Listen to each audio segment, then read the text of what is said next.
السلام علیکم ورحمۃ اللہ وبرکاتہ۔ کروڑ پتی فقیر بن گیا۔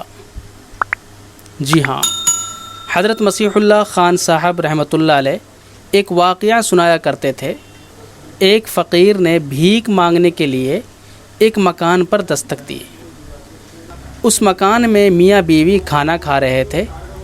بیوی نے اپنے شوہر سے کہا کہ فقیر کو کھانے کے لیے کچھ دے دو، تو شوہر نے کہا کوئی ضرورت نہیں ہے دینے کی، چھوڑو، وہ تو ویسے ہی مانگتے رہتے ہیں۔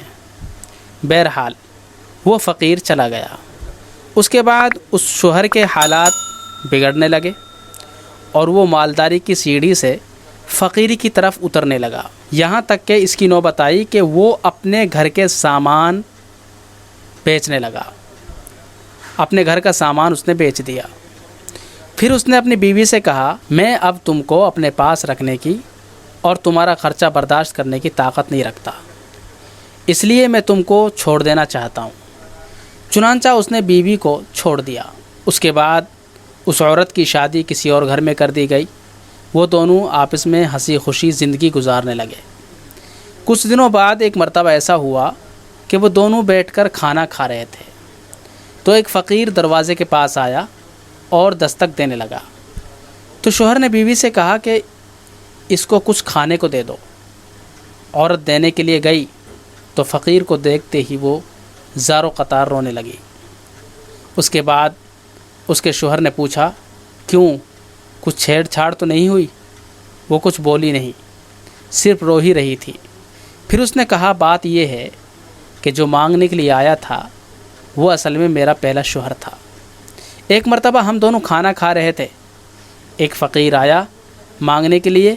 میں نے اس سے کہا تھا کہ فقیر کو کچھ دے دو، لیکن وہ نہیں مانا، اس نے کچھ اس کے لیے دیا نہیں، تو وہ فقیر بیچارہ چلا گیا، جس کی وجہ سے آج اللہ نے خود اسے فقیر بنا دیا ہے۔ اس کے بعد اس دوسرے شوہر نے بیوی سے کہا کہ اس دن جو فقیر تمہارے دروازے پر مانگنے کے لیے آیا تھا وہ میں ہی تھا، اللہ نے مجھے امیر بنا دیا اور اسے میرے دروازے پر فقیر بنا کر بھیج دیا۔ اللہ اکبر۔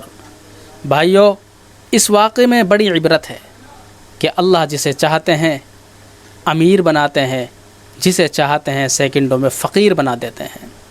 واقعی اللہ بڑی قدرت والے ہیں، لہٰذا مالداروں کو اللہ سے ڈرتے رہنا چاہیے اور زکوٰۃ و خیرات سے فقیروں کی امداد کرنی چاہیے اور فقیروں کو ڈانٹنے اور جھڑکنے سے بچنا چاہیے۔ اللہ تعالیٰ اس واقعے سے ہمیں سبق لینے کی توفیق عطا فرمائے۔ جزاک اللہ۔ السلام علیکم ورحمۃ اللہ۔